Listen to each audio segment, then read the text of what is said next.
I'm drunk on your mother's puss. You're listening to MRP, the Metal Robot Podcast, the podcast about all things metal and everything in between, a production of themetalrobot.com, created and hosted by Tom McKay. I am losing any ideas that I could come up with for how I can start this show. But either way, welcome to the podcast. And as you can tell by the run length of this podcast, we're looking at a much longer podcast here. And that is mostly by accident, but also because there was a lot to talk about in this podcast. There was a couple topics that I wanted to touch on, straight topics, but another one was just, given how messed up everything can be in the world today, I just wanted to take the opportunity to just sit down with a friend and just shoot the shit. That's basically it. So there's quite a bit of the segment of the podcast where we just talk. And I think given how the world has gone to shit nowadays and how everything is falling apart and hopefully everything will go back to normal, where we just sit down as adults and just shoot the shit. So that's what I did with my buddy Collin Sterling of Thrashers Paradise. But before that, I started talking about the DMCA takedowns on Twitch. And after me and Collin shot the shit, we talked about Stephen Carpenter of Deftones, which if you heard anything about what he said, I think it's gonna be glorious when he and I starts talking about it, given that he didn't know about it and I just could not wait to tell him. So for that reason alone, I recommend listening all the way through the entire podcast if you have the time, if you're on the bus or if you're just playing it in the background while you're working. I highly recommend that you at least listen to the majority of the episode because there's a lot of important points I make, but also it's a lot of fun just talking with someone for once. I like being able to talk to people. So if that interests you, again, keep listening through, and I hope you enjoy this extra long episode of the Metal Robot Podcast. So without further ado, let's get into it. You're listening to MRP, the Metal Robot Podcast. Recently, Twitch has seen a huge insurgence of musicians coming to the platform to stream a lot of their music. Matt Heafy has been there for a while, but Herman Lee jumped on board. Many other musicians are jumping on board as well because they were forced off the tour bus due to a global pandemic that somehow hasn't gone anywhere. Like, how far along is the vaccine, by the way? Please tell me it's soon, because I want to go to a show without worrying about smelling my own breath in my mask and whether or not the person I'm talking to can give me COVID from tapping beer cans. Cheers, cling, good luck. Now, given the upward trend of musicians on Twitch, it's no surprise, really, that a lot of people have gone to the platform to get their concert fix from musicians in their bedrooms. I actually interviewed one such musician back in April. Sophia, aka Sunfire TV, who was on the platform for a few years and has been drumming on it for the majority of that time. She's experienced firsthand the joys of playing on Twitch, as she said so in the interview. So I started drumming on Twitch, and I don't know, it just went from there. I just got so dedicated to the channel that it pretty much became like a baby to me, second priority in life in a way. I don't know, it just became my passion because in a way I saw it growing so much and I got so much better at drumming that I cherished it. And so I kept putting as much as I could to it and it kept building the community and my skills as a drummer too. Now, of course, she's not the only one either, and it's pretty evident how well it's gone, especially when you look at someone like Matt Heafy of Trivium, who's been on Twitch for a few years now and exploded on the platform as a streamer. But unfortunately, as with many things that are great, the music industry saw that and sought to put an end to it. Streamers left and right have been hit with lots, and I mean lots, of what are called DMCA takedowns on streamers for playing copyrighted music on their stream. Even Twitch was surprised by the influx. They mentioned in a statement that they used to get about 50 takedown requests in a year, but now, as of May, they were getting thousands. Way to be behind the curb there, record labels. It seems like, seeing as the music category has been on Twitch for a few years now, it's not just your ethics and morals that have been dated, it's also your fucking reaction time. Way to go, guys.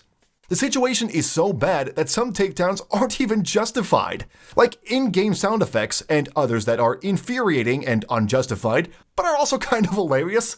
Like there was a takedown of a VOD on a baking stream because the Blender confused a Content ID bot to think that the stream was playing Skrillex. I don't know what that's a commentary on, how broken the Content ID system is, or the quality of Skrillex albums. Now, obviously, there's been a huge issue with all of this, as many streamers have been hit hard by these takedown requests, and a lot of them don't understand why and are reasonably frustrated about it.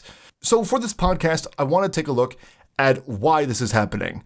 Is this an abuse of power, or is it purely justified under the law, or maybe somewhere in the middle? Well, before we get into all that, we need to start with why this is happening. And it's important to note what exactly the DMCA is in this regard, because I feel like there's a bit of a misunderstanding as to what its purpose is. Now, I could sit here and read the actual legal provisions to you and hope to God it makes sense, but I've been reading through them for the past couple of hours, and even I don't understand what the fuck it's trying to say. I literally had to look up a dumbed down version on YouTube, and I still don't think I understand it fully. Like, that's how much of a disaster this whole thing is when you try to introduce copyright law to people who've probably never opened a fucking law textbook before.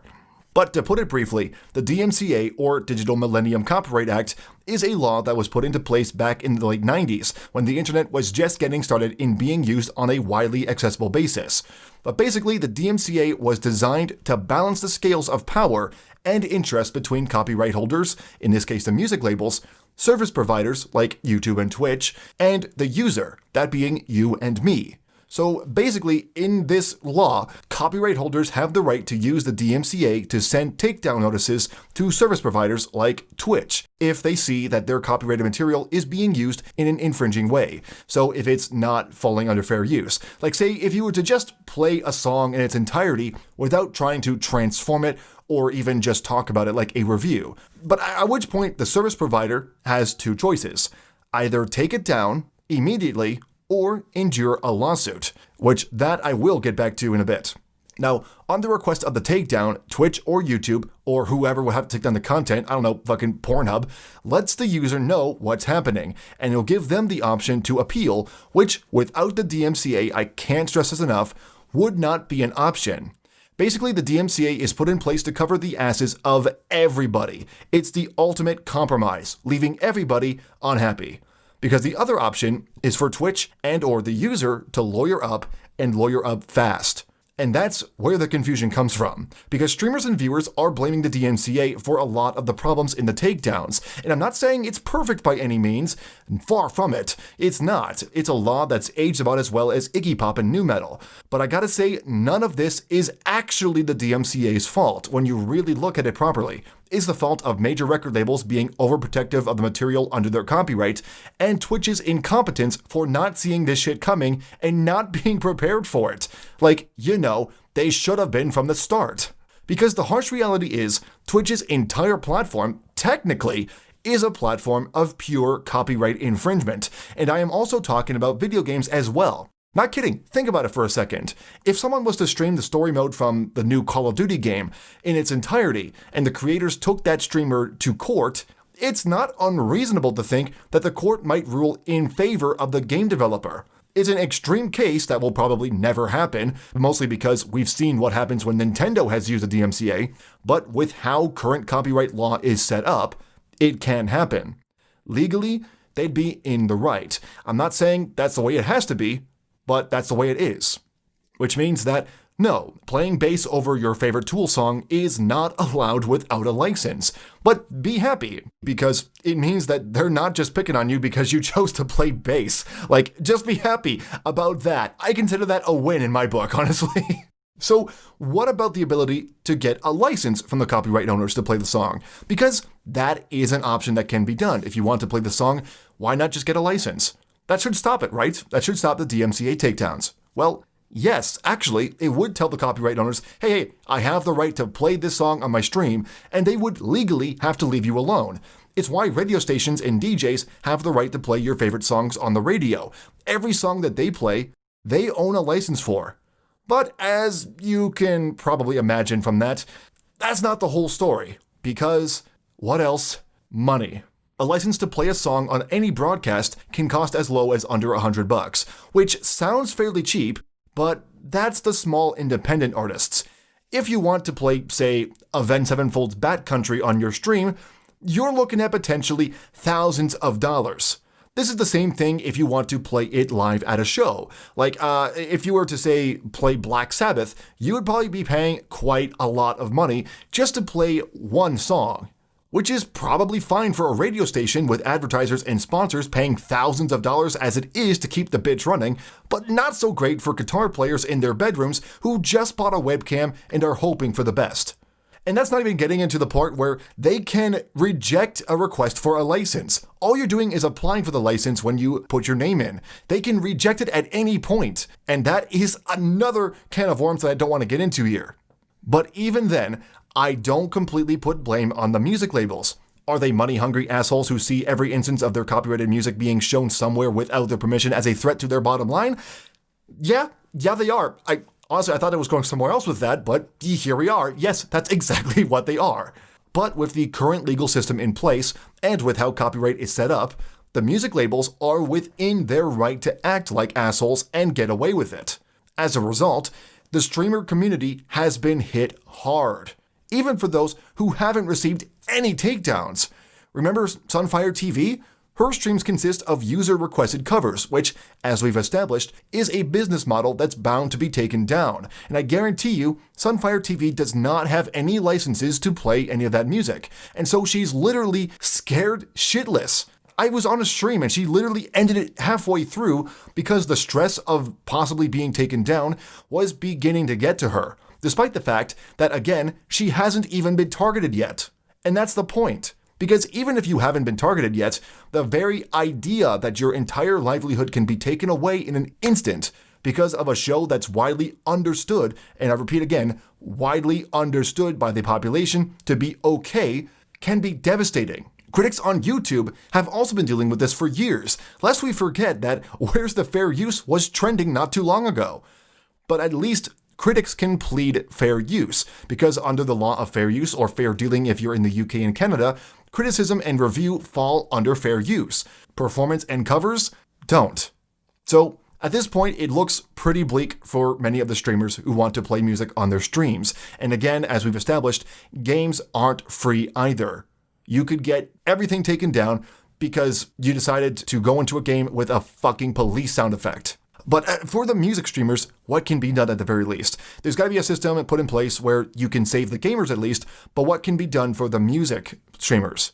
Well, the good news is that smaller artists and labels, while they do have the right to take your stream down if you play their stuff, are not going to go through the DMCA if their music is being used on Twitch.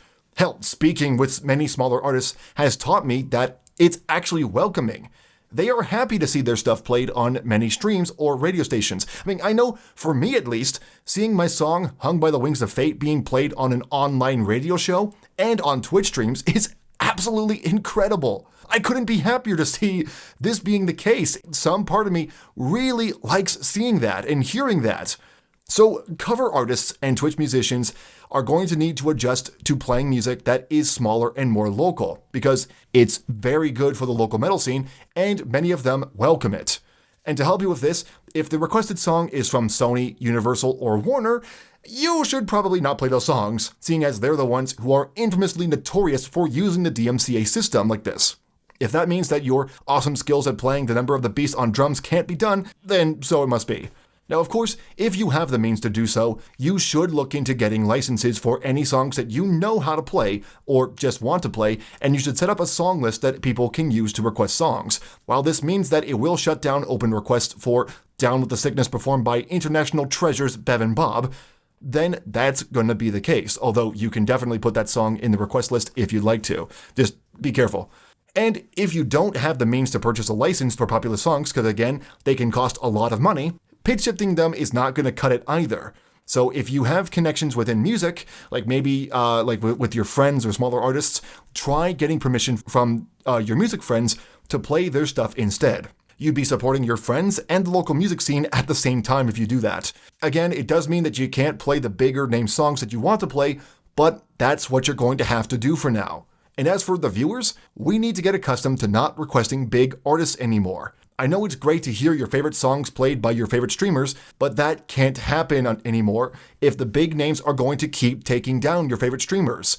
At the end, you can see it as a big fuck you to Warner, Sony, and Universal, because if their songs aren't going to get played anymore in places where a lot of people are going, they might end up falling in line eventually. Like, you can see it as a way to help out in the long run. But most importantly, and this is very important to note, Twitch needs to get their shit together and figure this out. They've been way too lax on the DMCA copyright stuff for way, way too long. Seriously, again, if we're living in a world where a blender can be confused for fucking Skrillex, you know that shit on Twitch is not normal. Get it fixed, Twitch. The streamers depend on it.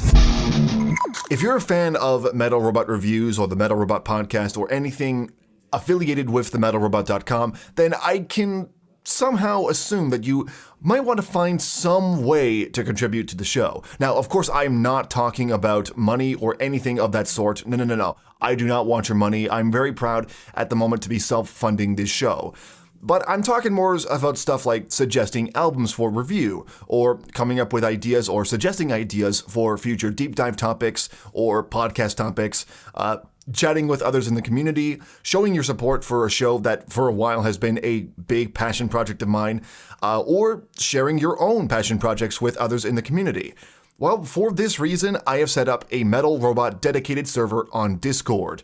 It's free to join, there's no paywalls to get in, and no exclusivity, like, you must be this kind of person to get it. No. It's free to join for everybody who wants to join. It's a place to have fun and talk amongst others in the community, and there's a variety of different topics that you can share your opinions on and share your stuff with. So if you're a music lover, there's channels to share your favorite songs, albums, etc. If you're a musician, you can talk with other musicians and get advice or even suggest music from your own catalog for community review. Gamers are welcome as well, as I enjoy games as much as I do music. And I really would like to see more gamers come in. We've got a few gamers in the lobby, in the server, and it's a great place to talk amongst yourself for games. But on top of that, a large variety of topics to discuss among many others in the community. There's art, not safe for work stuff, etc., etc. If you can get an idea from that, then I think you're in the right place.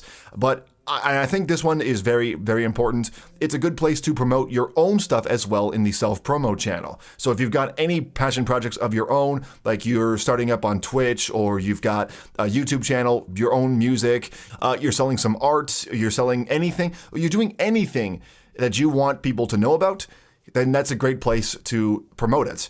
So far, we've got a few people in the server, and we'd love for more people to come in and join and have fun with us. So if any of that sounds like fun to you, then check the description of this podcast and click to join the Metal Robot Discord server.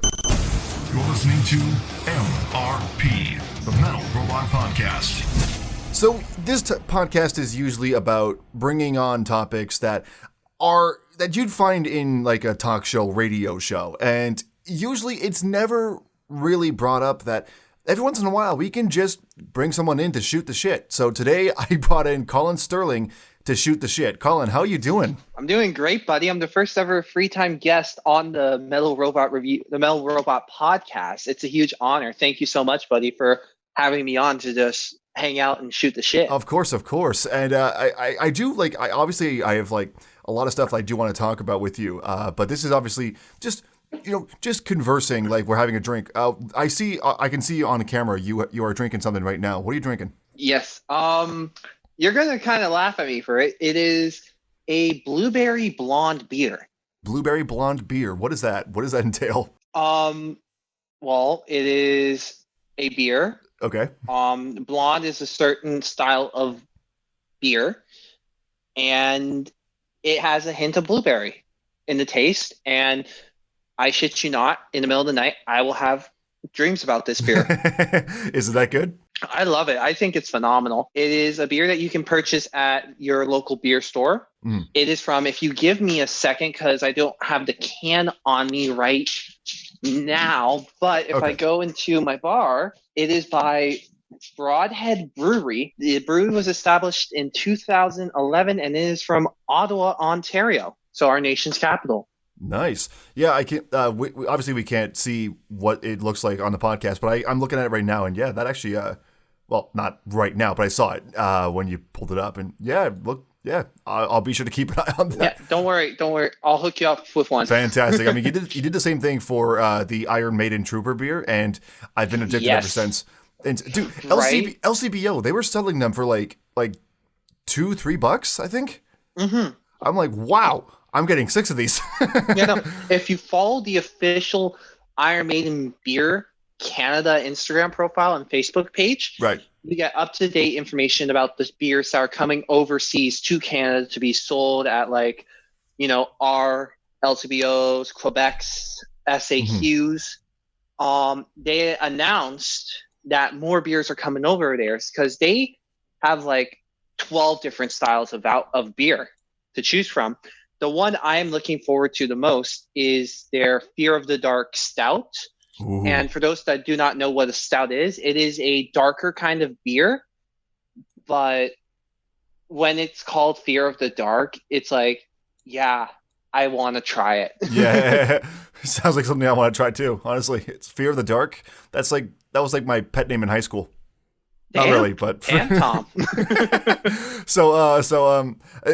It did take you a bit to come on the podcast too, because we were talking like 9:30, 10 o'clock has rolled around, and you're just coming on now, which I'm totally fine with. You said that you were doing some stuff, so what were you up to before coming on here? Funny you mentioned that. So my brother had a guitar lesson, and he is a good friend of mine. His name is Jeff Wilson, and for those who may know him, Jeff was part of a death metal band from Burlington called Sledgehammer.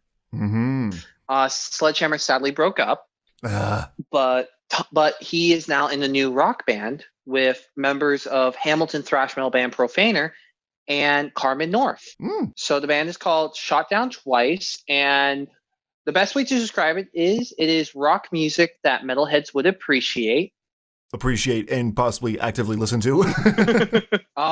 The EP is actually pretty good, which you can listen to on Spotify. Now, the reason I bring this up is because I had them over to sit down and talk, have a quick interview with them for YouTube, for Thrashers Paradise. No, this was all planned before Red Zone. And I was comfortable with it. They were still comfortable with it. So we got that done. And sadly, that went over like a traditional Thrashers Paradise interview usually does. It goes above and beyond and gets derailed very quickly because of the chemistry that is built between guest and host. I don't know why it sounded like you said like sadly it went like every interview goes. I'm like if that's the worst case scenario, I would love to see the best case scenario for a Thrashers Paradise interview. There is no best case scenario. It's gonna be derailed and hilarious for the viewer, or it's gonna be awkward. So just hope I'm not interviewing a Quebec band. Or metalcore band. Metalcore band. Actually, you know what? The metalcore bands aren't as awkward as what you would think. Even with the freaking who would win in the fight, Lemmy or God question comes up. Oh, I know which one you're thinking of. How could I not think of that one? Oh my gosh. I know. No, that I still think that was a good interview.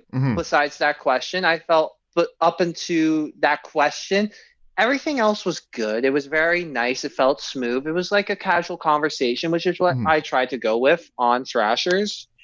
And I still say this is the most awkward conversation I ever had. And I say this because I don't know why, but the Quebec bands I interview, they tend to be a bit more awkward or more serious about the music. Well, why is that? Here's what I personally believe. I personally believe because Montreal is such a hardcore metal hotspot, you have to be very serious about your band when you're in that kind of hotspot, because there are so many different bands of so many different styles who are fighting to get the attention of the Montreal crowd, that even if you're not serious enough, you could be like, well, we've lost interest in half of the listeners, so what's the point of even still existing if we're not doing this seriously? I don't know. That's what I feel about the Montreal scene. But then again, I think that's a good thing, though, that bands do take it seriously, because there is a point where you do have to take yourself seriously, where, okay, we are serious about this. We do want to perform. We do want to write albums. So I think that's important to be serious about that, but you don't need to be serious like 24/7 about the music. Yeah, like guys, this is not. You're not Nergal. Relax. You're not Necronomicon. You don't need to take it all that seriously. Oh my gosh, yeah. Because I feel like there are like metal scenes have different attitudes towards their music. Because like you were talking about Montreal. What's you've hung around a lot of the Kitchener metal scene. Hey, what's their mentality like? It is one huge Italian family. not a lot of them are Italian, but it feels like that. Like they're out supporting each other night in, night out, show after show after show. It doesn't matter who comes to town, but you'll see the same guys from Invicta, Raider, Cathartic Demise, APOC, Rippard, all at shows just supporting one another because they're a family in Kitchener. Cult. And I think, like a cult, kind of, but I think that's what makes the Kitchener scene one of the stronger without scene. the sacrifices, obviously. Oh, of course. No, yeah. And that just brings my point where that I do believe this, that Kitchener has the best metal scene in Southern Ontario. Because when you compare it to a Toronto where it's so easy to get lost because of how huge the GTA is, and to a Hamilton scene that has not a whole lot of bands to really support it. Yeah, well, that's the thing. Like, there are, from what I can tell from the metal archives, there are a lot of Hamilton bands. A lot of them have either split up or have gone elsewhere. They're all like originating in Hamilton, but they don't really bother with Hamilton that much. The only like Hamilton band I've seen that has actually like actively supported Hamilton is not even a metal band. There's like the Arkells. Yeah, and I would say the same about Monster Truck too. Yeah. Oh, Monster Truck is great though. I like Monster Truck. Oh, I like Monster Truck too. I actually have their EP, the brown EP. No, that was really good. Yeah, I don't have any of their stuff, but whenever they come on like the St. Catharines radio station, 97.7 Hits FM, I don't turn off. I'm like, this is good stuff. No, of course. I like older Monster Truck over the newer stuff. There's a difference? I never even noticed. I don't know. For me, it's like, I think I appreciate the older stuff mainly because I get like heavy, like Deep Purple sound vibes from it. Oh, and when I'm thinking of Deep Purple, I obviously go straight to the Machine Head album, which I went out of my way to buy recently. But no, just like, yeah, we have bands like Luthero, Profaner, Cryophilic, 30 Immolated, 16 Return, and Absorb here in Hamilton. But those are like the main bands, and they don't really perform that much. Not saying the quality of music they release isn't great. It is phenomenal. It's just, you know, I'd like to see more performances here in Hamilton. Yeah, me too, honestly. Because like the last metal show I went to that was in Hamilton was Metal Monday that you put up, and a lot of the acts weren't even from Hamilton. Like the majority of them were like from out of town. Yes, our headliners were Kitchener people. Yeah. But hey, it was worth it. Shot Down Twice did pretty good. Yes, they did. I will reiterate this till the day I fucking die. Johnny Cash is a national treasure. Johnny No Cash. You mean Johnny No Cash? Yeah. To be fair, I just woke up like a couple hours ago, so no worries. And, I figured. And hey, I even made that comparison when I was making the advertisement for Reverend radio shows. What was it? God, what was it again? What was it called? Rockers Without Borders. Rockers Without Borders, yeah. I made that comparison too. I'm like, Johnny No Cash and Pun, I guess. I don't know, something like that. I'll have to pull up the video to remember exactly what I said, but it was something like that. It's on your YouTube. It's on YouTube, yes. It's still on. It is on your YouTube. Speaking of that, how is Metal Robot Reviews going along? I know that we should be expecting a couple things from you soon, I hope. Yeah, so right now I am still working on the editing process for a video for a review of a band called Furnace. They're like a Swedish. Oh. Yeah, have you heard of them? Or no, I'm intrigued by the name though. That's unusual. Yeah, they're a Swedish death metal band, and I'm not going to give any spoilers here, just in case this podcast doesn't come out when the video comes out. All I will say is that if you like Swedish death metal, this will be your thing. Okay. That's about it, though. That's all I can really say. I think that might be a spoiler for the review, but we'll see. We'll see what happens. But yes, we will see what happens. But no, I'm more talking about your hit series, the 10-second 10-second Purge. Yeah. The series that features me crying like a big boy for Shadow Cult. But it got mentioned in the last interview. You did, yeah. I did see that. You talked to Shadow Cult and you brought up like your album made a man cry. How does that feel? Yes. But yeah, 10-second Purge. I'm still working on listening to albums for quarter three. For quarter three, I've made it all the way through, like about halfway through July, which is sad. But either way, I've come up with I've been able to listen to quite a few albums for quarter three. I'm still going through. Yeah. Quarter four, obviously, we're halfway through that now, and I don't know when quarter three will be coming up. I do got a few albums lined up for it, but I will be working on that, and hopefully both quarter three and quarter four will be coming up before the end of the year. Well, here's hoping, but no, I don't blame you. But you know what? I'm in the same boat as you. Life's been hectic right now, and it's been hard just to sit down and listen to music. Yeah, well, mostly like for me, my excuse is work. Because even though my quote day job isn't like every single day, it's mostly on the weekends. It's the freelance work that's kicking my ass. See, I'm with you there because I just started my new full-time job at a candy factory, and you know that I did that last summer. And when Thrashers first started, and it worked perfectly because I had the schedule for the factory was a year in advance. So you knew what you were doing every day for the entire year. So it made it so much easy just to book interviews. Really? Figure out what shows I can and cannot go to. But I have to factor in before I got laid off, my restaurant job. Because that would fit in on my days off from the factory because I love working at that restaurant and the people there love me. The owners, I kid you not, when I told them I was up when I got the factory job, the first things they told the managers was they didn't want to lose me as an employee. And I'm like, oh shit, that I can't leave now. They love me so much. It's just, I can't leave. It's like, just that's the ultimate guilt card I feel anyone can do, but I do appreciate the fact that the owners feel that way about me because I feel that way about the restaurant I work at because for the first time in my life, I actually really enjoy working in the restaurant industry again. Yeah, I mean, I've never really worked officially in the restaurant industry before, so I can't speak on how well it is. The closest I came to restaurant industry was working fast food. That's about it. Have you ever worked fast food, Colin? I guess you could technically say with the pace of this restaurant I work at, you can call it fast food, but it's not.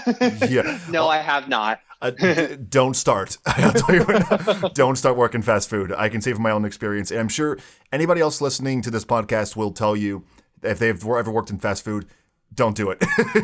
Yes. Yeah, I used to work when I was 15. That was my first job too. I worked as a cook at KFC. Oh. I'll tell you right now, it was a decent first job, but it was fucking shit. Oh yeah. Looking back on it, there's a reason I don't eat KFC anymore. It was bad. Because keep in mind, I was also the person who was like cooking the chicken. Like, and I was breading the chicken. I was cooking it. I had to grab the chicken from the freezer. It was like, yeah. And the big reason I don't eat KFC anymore, I can't speak for every other location, but this location was really bad. There's a reason why it closed down. The food. That's enough. I think that's all that needs to be said about why you don't like KFC. Yeah. Well, the food essentially, their storage policy for this particular location was if it's in the freezer, it's good. Pull it out. Oh no. Oh no, indeed. And so like I can't speak on how long each item has been in the freezer, but if that's the storage policy, I'm not trusting it at all. It gave me PTSD for every KFC from that point on. Yeah, it was definitely a bad storage policy. And when they said that their lease was bought out by Tim Hortons, I was like, yeah, no, it's not. And that was even more evident by the fact Tim Hortons never even moved into the location. Because Tim Hortons knew straight up, Oh, hell no. Yeah. Well, even funnier because like Tim Hortons never moved in, but you know what did move in? A real estate agency. Like years later.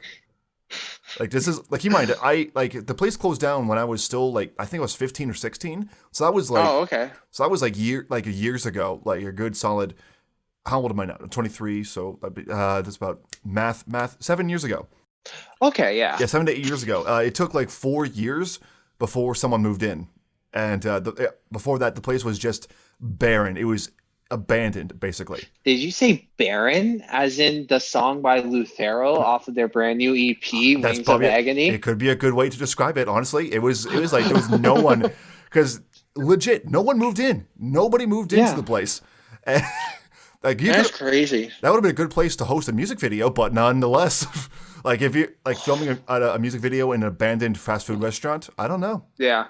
You don't know what might lurk in the kitchen. Exactly. So. No, I gotta ask you this because we usually talk about this every time we talk, whether it is in person or on the phone. I have to know, Tom. What have you been listening to that's new?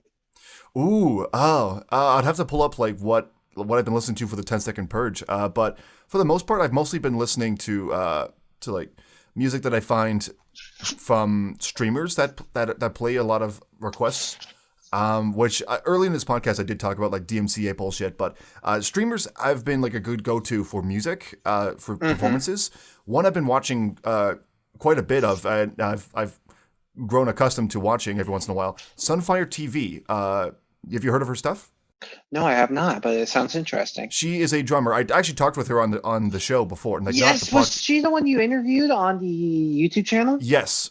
Okay, I know who you're talking about now. Yeah, she's a drummer, but she'll play like a lot of like meme songs and like like when they get requested, of course, but mostly like rock, metal, and a lot of stuff gets requested. I'm like, that's good stuff. Let me look it up, and that's how I found, what was it? Slaughter to Prevail, I think their band name is. Yeah, like the deathcore band. I showed you one of their songs. Oh yes, okay, the deathcore band, of course. Yeah. So yeah, I played that, and I was like, I heard it, and I was like, holy shit, the growls from Satan himself. I might as well download this freaking song. Holy crap. Just download the album while you're at it. It was just a single. I tried looking for an album it was off of, but I'm like, I can't find anything. It was just the one single that went viral.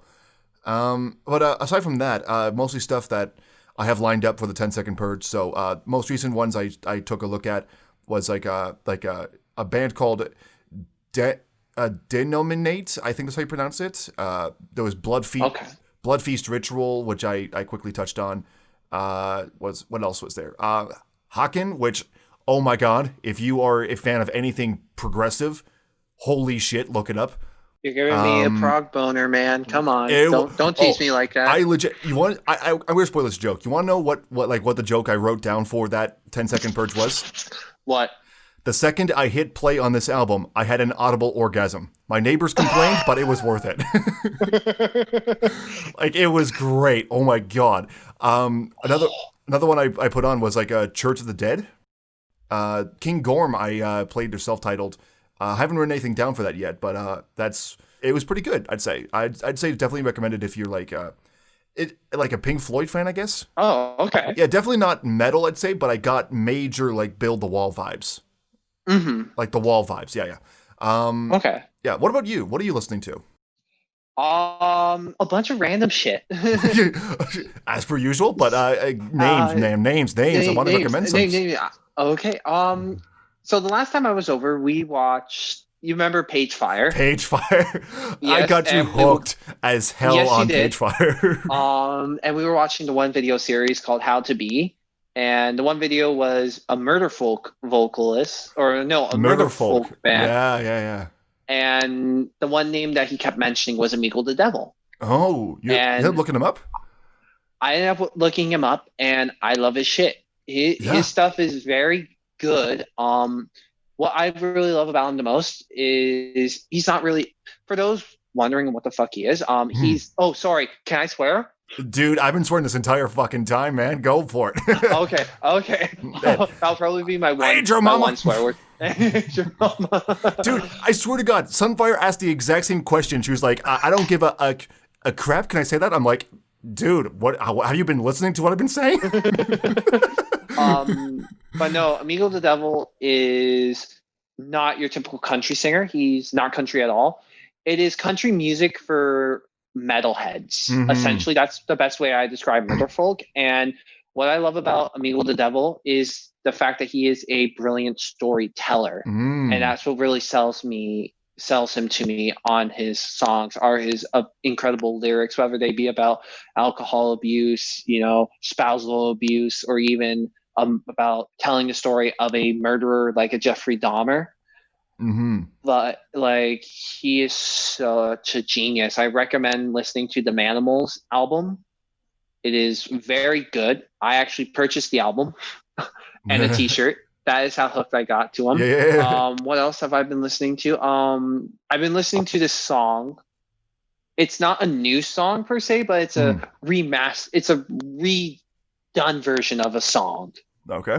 If you get what I mean. Yeah, of course. So a couple years ago, I'm huge into this Italian comedic metal band called Nano War of Steel. Of course. And they had their hit album, which ended up leading them to get signed by Napalm Records, was called Stairway to Valhalla. And there was a song off of it called Uranus, which is about the planet. And not Uranus. No, but it got better when they redid it, and they had guest vocal work done by Steel Panther frontman Michael Starr. Yes. And listening to the Michael Starr version of it over the original one, there's like a huge difference, and it sounds so much better with Michael Starr involved. Oh my gosh. And just the music video for the song alone is absolutely hilarious and ridiculous. Like, where else do you see like 9 sexy girls dressed as aliens and Sailor Moon? That's a Steel Panther video on drugs, is what it is. But Nano War of Steel. Nano War, yeah, mixed in with Manowar just for good measure. Oh my gosh. Yeah. Oh no. Mixed with Nano, because they're smaller. Yeah. And of all things, I've been listening to I don't know if you heard them, Necrogoblicon. Oh yes, I used to play some of their stuff on the Metal Robot radio show back when I was in college. I've been hooked to that song Dressed as Goblins. It's just because when you have the guy singing Dressed as Goblins like 20 times before he starts singing lyrics, it gets stuck in your head. Yeah, which is smart by them. And John Goblicon alone is absolutely hilarious and so relatable. Like, it's insane how relatable their goblin mascot is to everyone. I mean, at the end of the day, we're all goblins, if you really think about it. No, and you're right. Actually, the last new thing I do want to touch on that I've been listening to, because I listen to so much new stuff, whether it be stoner metal, doom metal, gloom metal, or doom, like gothic, because I listen to everything. There's this band I interviewed the other day over Skype. They're from New Jersey, and they're called Hath. That's HATH. And they released an album this year, or for them, re-released an album called The Hive. Okay. And I think you would love this album, Tom, for the reason that listening to this, you know what the main vibe I got was? What's the main vibe? Blackwater Park from Opeth. Really? It was a old school Opeth in the modern day. Is that possible? Yes. No, and it was executed very well. I do have to say, like, I'm a huge, like, I support anything that's willing to do progressive death metal, like Sleep Wraith.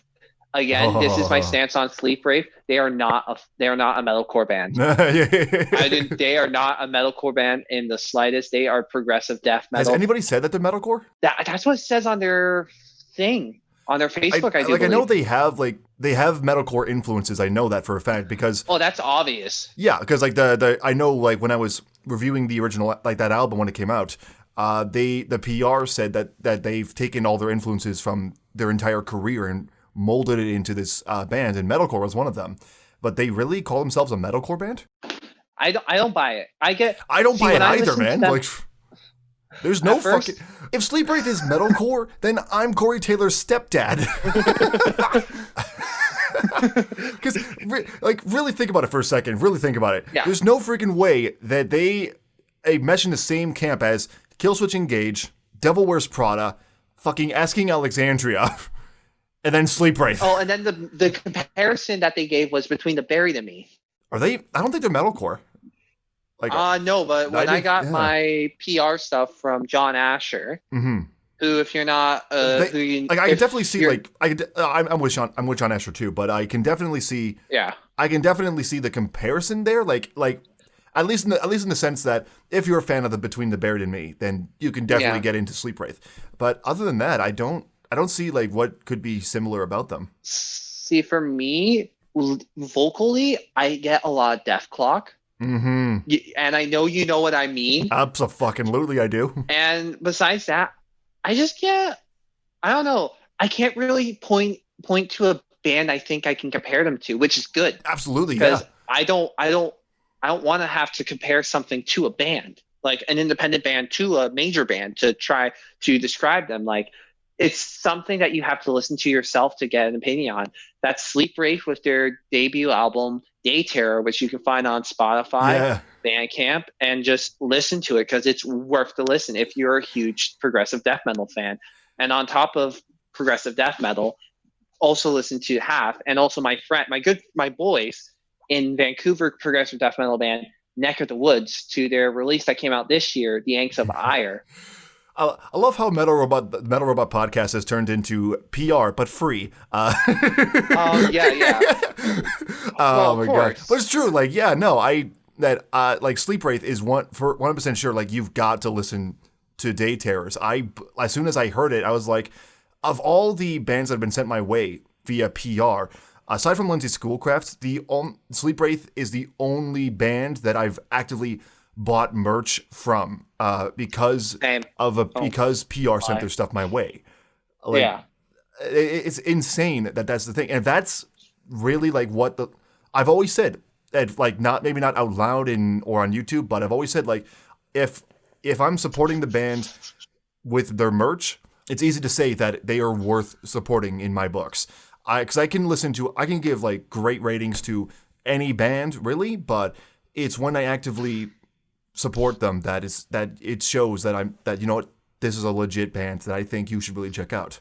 And you know what, you're right about that, because you've done a lot of stuff for independent bands, and I don't see you at all with a lot of independent merchandise. Yeah. So, well, it's also because like I'm broke, but it's also well, I'm broke too. I'm just an idiot when it comes to money. But no, like, I don't, like, you even see, like, if you go through my entire like YouTube discography, my T-shirt collection is very small. Like, it's either Avenged Sevenfold, Pantera, there's Parkway Drive, I have Lamb of God, the T-shirt's fading to shit. Lindsay Schoolcraft, I have a fake band called Bringer of Sadness, which is just a Philip DeFranco merch, and of course Sleep Wraith. I think there were a few others in there. I know Dream Theater's in there. Iron Maiden I've got for my birthday, along with Metallica. Thrashers Paradise T-shirt. Yes, the Thrashers Paradise T-shirt, of course. Like, yeah, no, like, I don't buy a lot of merch because a lot of bands, like, unless I feel like they actively deserve my support, and that's not me saying like my opinion matters more than anybody else, but that's more me saying, like, if I personally feel like that this band is doing something that resonates personally with me, then I'll buy the merch. Yeah, like, I'll buy a T-shirt, I'll buy a Trivium. I forgot about them. I'll buy a T-shirt, I'll buy CDs, I'll buy posters, et cetera, et cetera. And I have no problem with doing that. No, I'm with you there. Like, this is my conflict. I like Sleep Wraith Day Terror so much that it's making it difficult for my top 3 albums of the year for 2020. There's no denying my top it. 10. For me, they're at the very. I won't spoil where they are going to be placed, but at the very least, they are in the top 3, hands down. Yeah, for you and for the Metal Robot podcast, I'll give you the exclusive. Okay. So right now, I'm at a difficult decision because right now we're looking at 3 bands and 3 albums for the 2020 albums of the year. Sleep Wraith's Day Terror is one of them. Right. Also up there is Unleash the Archer's Abyss and Apox's The Scryer. Okay. I've got. Sorry. You were saying? No. You were saying something before I cut you off. Yeah, no. I was just about to say, like, I've listened to those 3 albums a lot over the past little bit, and for me, it's very much like I need to get like more opinions about it. And that's never happened before, even though this is like the second time we're doing it. But last year, it's just, I heard Invictus Halls of Extinction and I knew immediately, yeah, this is the album of the year. Mm-hmm. Hands down, I can confidently say that. This year, it's very difficult to pick. Let alone the top 10 alone, I still need to figure out. Like, I know some of the bands that are going to be in it. Like, I know Neck of the Woods, The Yanks of Ire, that album's going to be somewhere in the top 10, but I don't know where. That's always the struggle with coming up with like end of the year lists. It's like, you know what you want to put on here, but where? That's the real question. Yes. Yeah, I could definitely agree with that 100%. But for me, like, if I can interject with mine, like so Please far, go ahead. At the very least, the top 3 that I'm looking at, and it's not going to be heavily confirmed, but Sleep Wraith is definitely in the top 3. What's looking to be in the top 3 alongside it so far is obviously Demons and Wizards, hands down. Oh, that was a really good one. There's no question about it. Yep. And a third one, I can't think of any others that I think should be up there, but I know there are quite a few that I'd be like 100%. This has got to be on the top 10 list. There are a lot of albums that I think should be up there, but 100% Demons and Wizards and Sleep Wraith deserve to be up there. I'm tempted to put Lindsay Schoolcraft's Worlds Away on there, but I don't know if I can classify that as it's not a metal album. That's the big thing. Okay, I see the dilemma. I get that. But yeah. Also, it's a huge conflict of interest, seeing as she's been on the show multiple times. and she's secretly your crush. Ha ha ha! You're very funny. I know. I'm kidding. Hi, Lindsay. I know you. I'm hoping you listen to this. Hi, Lindsay. Thanks for listening to the podcast. but because we're now talking about her, that album was phenomenal, and it does deserve some recognition. Yeah, I'm with you there. I am with you there though, because it's not like the traditional metal album, but I think I would use the excuse since it is by a metal musician. Yeah. We can technically count like Damnation by Opeth. True. It's not per se metal album, but it's by a metal band, so it technically counts. Okay, yeah, that's fair. Do you want to hear what's going on my worst of the year list? I'm interested. Who's up there so far this year? For the worst of the year list? Oh god. Yes. Easy pick, Five Finger Death Punch, hands down. There's no That's like an easy pick. Like that's way easy.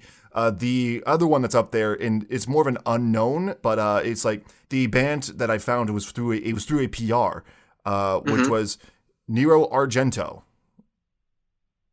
Yeah, the name alone. Well, I listened to it. I'm like, it's basically a trap metal album. Oh. But the producer was either high, drunk, in a ditch, or all three. Wow. It was really, really bad. My ears were hurting. And I wasn't even listening with headphones. For me, I don't have a worst of the year list. Right, yeah. Because I don't want to do that to a band. But I'll say albums I don't love as much. Taking nothing away from the band, but Siren's Dead Man Tells No Tale, or Siren's album. Oh god. Dead Man Tells No Tales, the song is really good. I think that's the saving grace from the album. Yeah. The album together, I find it hard to listen to. Yeah. I think it's not just you. Like other people have had a similar problem with Siren's album, and that's like it should have been an EP.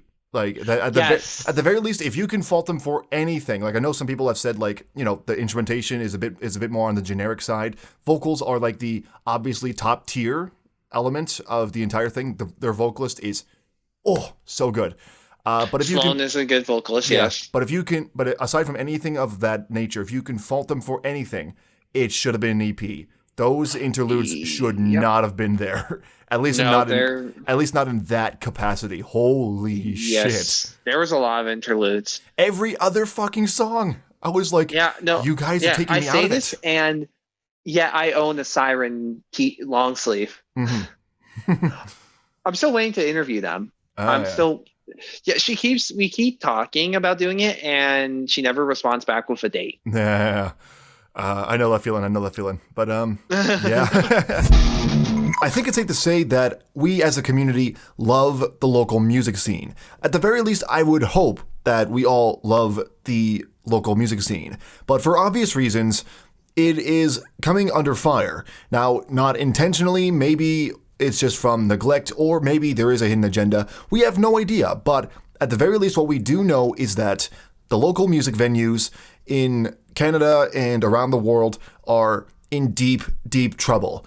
And so I want to take the opportunity for a video on Metal Robot Reviews to talk more about that, but most importantly, talk about why it shouldn't be happening, why it should be saved. So right now I'm collecting answers from anybody who is willing to talk about it and who's willing to save the local music scene. So if you have any thoughts about why you love the local music scene, why you think it deserves to exist, then tweet to me at the Metal Robot on Twitter, or you can join the Metal Robot Discord server that we talked about earlier and submit your answers there. I'm collecting any and all answers for the next little while. So if you want to submit your answers, tweet to me at the Metal Robot, submit it to Discord, or just send me an email. Explain to me why the local music scene deserves to be saved. With that said, back to the bullshit. You're listening to MRP, the Metal Robot Podcast. You did tell me before we did start doing this that you did want to talk to me about a couple of things. Yeah. The one thing I did want to start talking about was like, it was an interesting one for sure. Like, obviously, when it comes to like dealing with anything in the like the higher plane that is the quote celebrity world, or like even like the musician world, we've dealt with we've seen a lot of ridiculous theories coming from people that should not be this fucking stupid. Like, are we talking about Phil H. Anselmo ridiculous, or are we talking like way more ridiculous? Well, no, think like we've seen like people with anti-vaxxer thoughts, and this is getting like, it shouldn't be political in this one. This is just fucking stupid. Anti-vaxxer thoughts. There's flat earthers, COVID deniers. Yes, stuff like that. Yes. Whenever one it's never like all at once, but when one pops up, it's like you're playing dipshit bingo. Only the prize, I know. Only the prize is crying in the corner while chugging your bottle of whiskey, because humanity is not worthy of existing. No, I get that. I get that. Yeah. So I'm assuming there's a certain musician, a metal musician, that feels this way. Well, before I actually bring that up, while I was digging into this, like, because I wanted to do a bit more, I wanted to look further into like this whole thing. When I was looking up, like, have any other metal musicians come out with anti-vaxxer views, there is a band, a real fucking band called The Refusers, and they're an anti-vaxxer themed band with such mind-boggling lyrics, like, and this is real, they're a medical military priesthood, just like Adolf, they preach the greater good. Putting aside,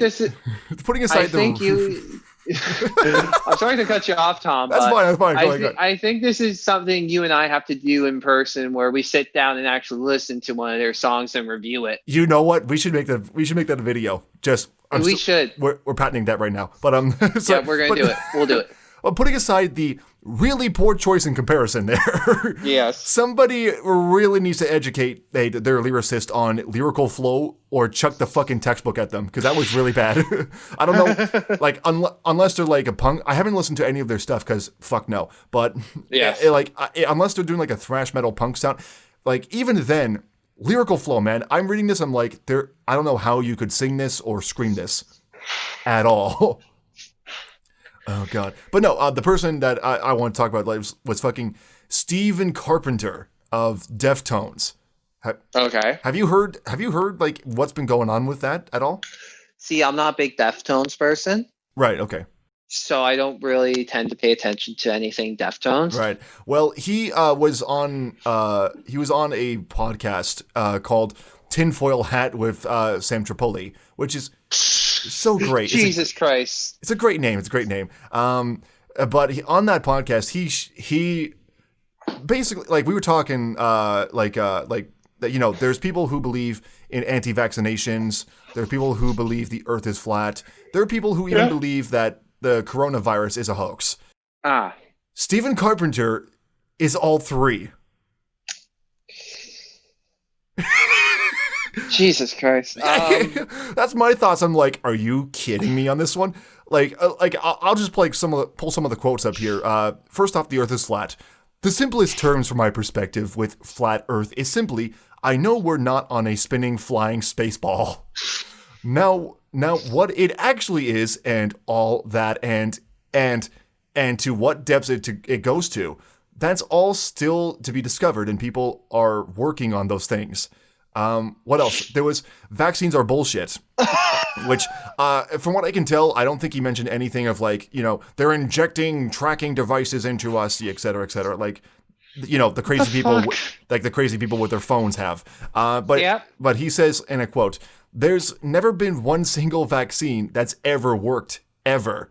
All poisons, you can never get it out of your body. Your body has no means to expel it. It's stuck in you forever, and you just suffer with whatever it becomes. Which, sure. I mean, that is a great metaphor for something maybe mental, which might be a good analogy for what the fuck is going on with Stephen Carpenter right now. But and then of course, COVID-19 isn't contagious. Oh, Jesus Christ! Apparently, which he used what was it? He was talking about. Which I'll actually know there's something else, like germ theory, which he's like, I'm grateful for COVID for teaching me the actual germ theory, and that is the virus is something the body creates. You are not capable of catching a virus from somebody to develop viruses because you have some type of poison or toxin within you. And that's your poisoned and toxin cells secreting the virus to clean them from the body. Are you? None of you can see my face right now, but goddamn, I can see it. Your face is buried into your fucking palms. Yes. Oh my gosh, I'm crying. It is so great.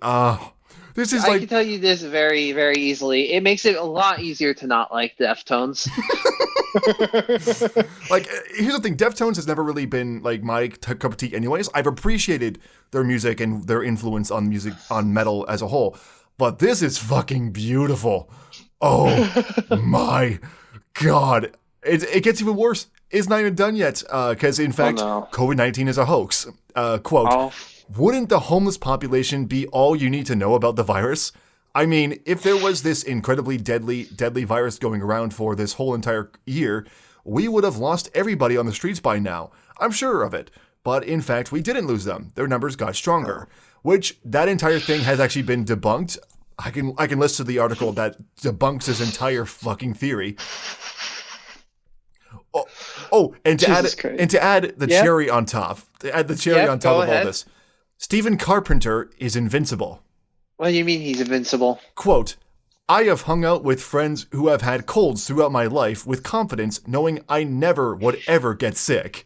Because I've always believed in the mind over matter, I'm not getting sick. So I've never felt that, Hell, I've shared joints with people when we were all sick. Some people, even while they had a fucking cold sore.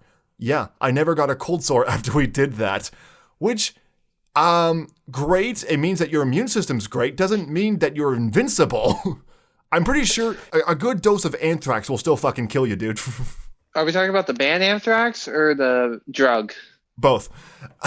Yeah. But I am reading through this and I'm losing brain cells as I read.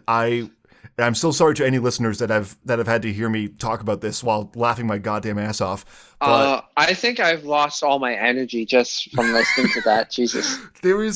I don't know how a person like this exists. Like, how do you exist with? I can understand at least someone believing in at least don't vaccinate your kids, or someone believing in the Earth is flat, or someone believing in the COVID-19 is a hoax. At least someone has one or two, but all three, and that they're invincible. How the hell Is that a thing? I just gotta say this. The weed he's smoking must be very good. Yeah, whatever black market weed you're smoking, bro. Can I get a piece? I'm kind of curious to know, like, what it feels like to be in that kind of like placenta of a reality. I don't. Right? Oh my gosh!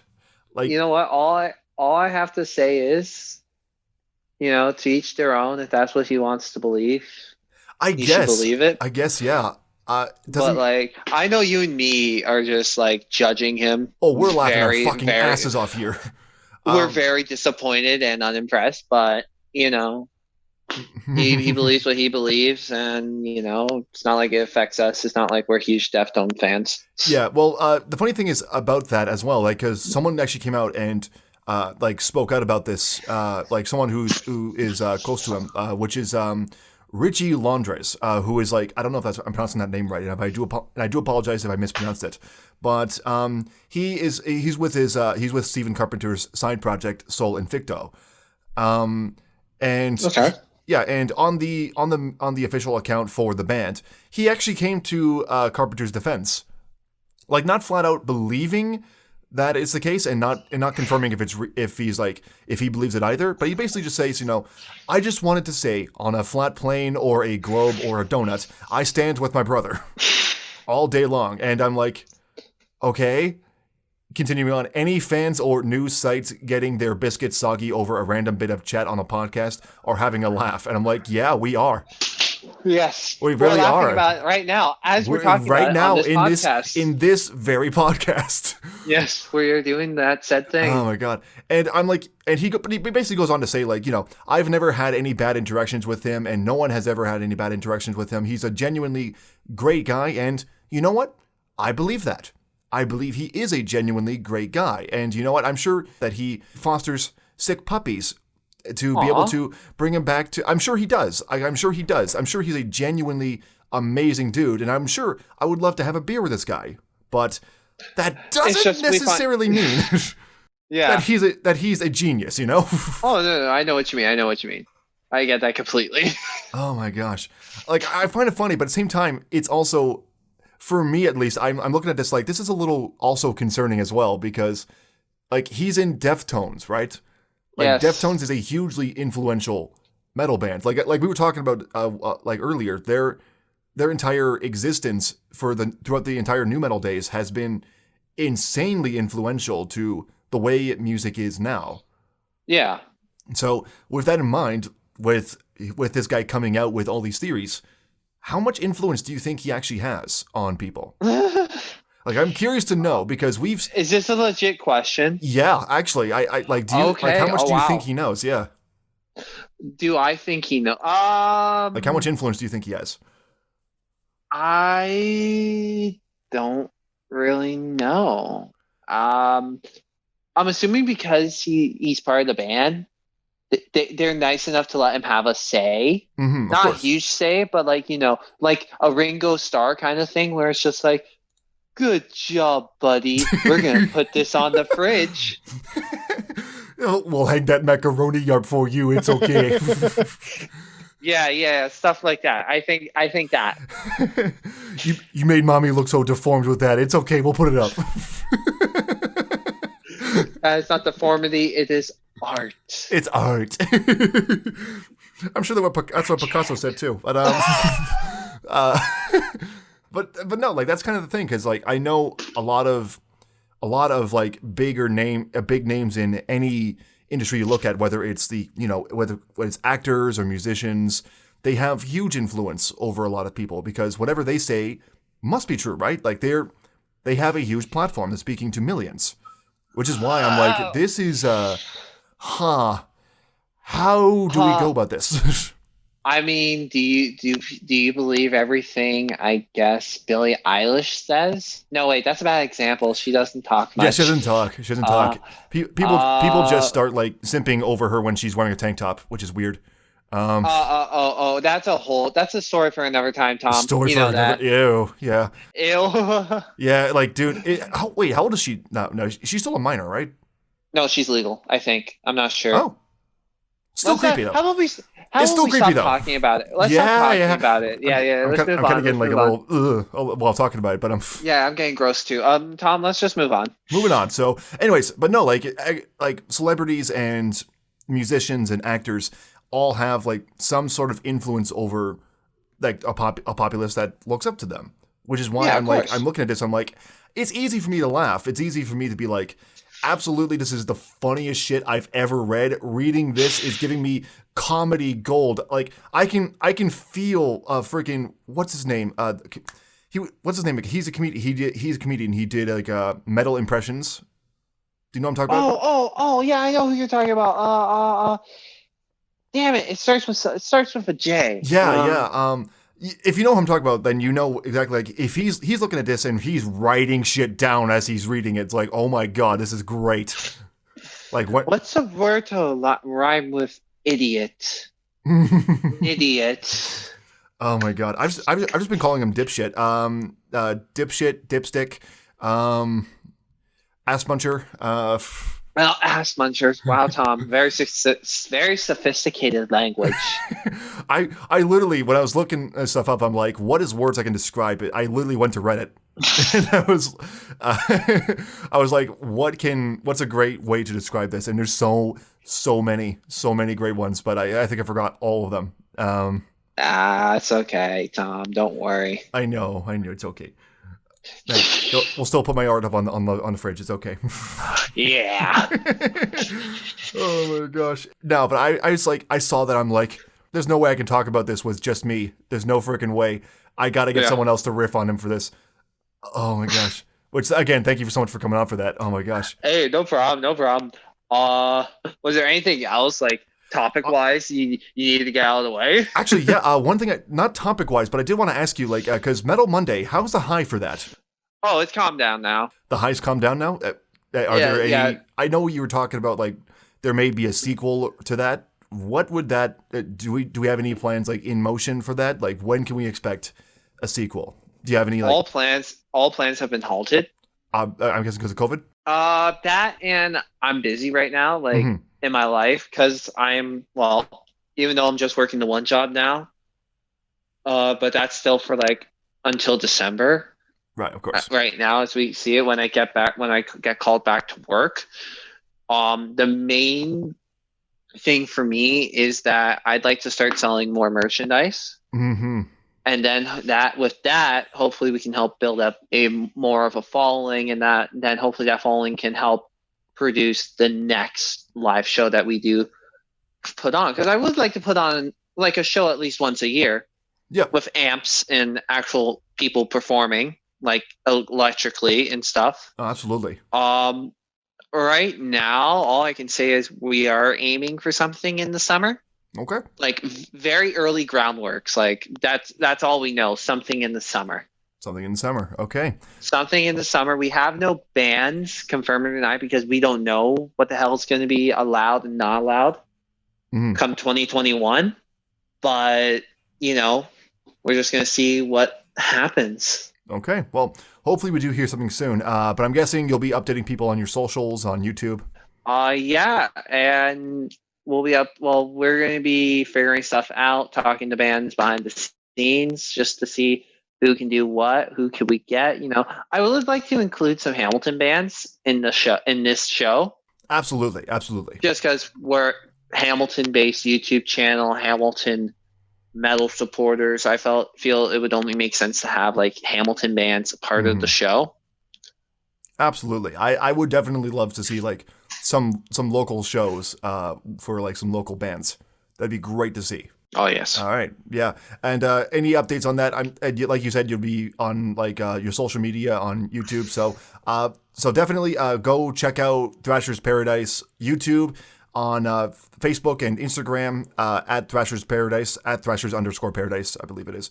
Yes, on Instagram. Yeah, and Thrashers Paradise on Facebook. Look it up, check out his stuff, and even if there's no updates going to be coming anytime soon, still check him out. It's great content. It's great interviews. Thank you, Tom. With great Canadian bands. You get to find out more about the Canadian metal scene. It's great. It's great stuff. So yes, and other metal scenes, because Recently, we did interview this Dutch metal band from the Netherlands. Ooh, yeah. So that your boundaries have expanded, my friend. Oh yeah. So that was the first for us, and the band's called Black Rabbit, and they were very like honored to be the first Dutch band to come on, and just they were very cool, and it was awesome. I'm look forward to working with them again in the future. Yeah, and just we'll see what happens. Hopefully I can reach more countries in Europe and maybe even across the world. Absolutely. To get bands from all over the world would be great, especially seeing as most of the interviews I'm guessing are now being conducted over Zoom and Skype thanks to COVID.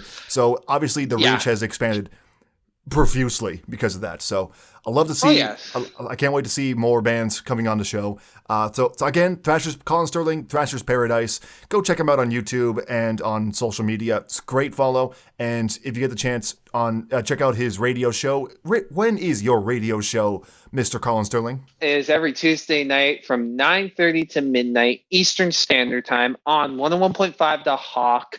Now, because there is two 101.5 The Hawks in the country of Canada, it is the one that is for Mohawk College. So make sure to click on the website to make sure you are at the right one. Yep. To help you out with that, the website is 1015thehawk.mohawkcollege.ca. You can listen live to the station. Usually it does like local alternative music, but whenever Collin Sterling comes on, is when. Oh, it is? It is a lot.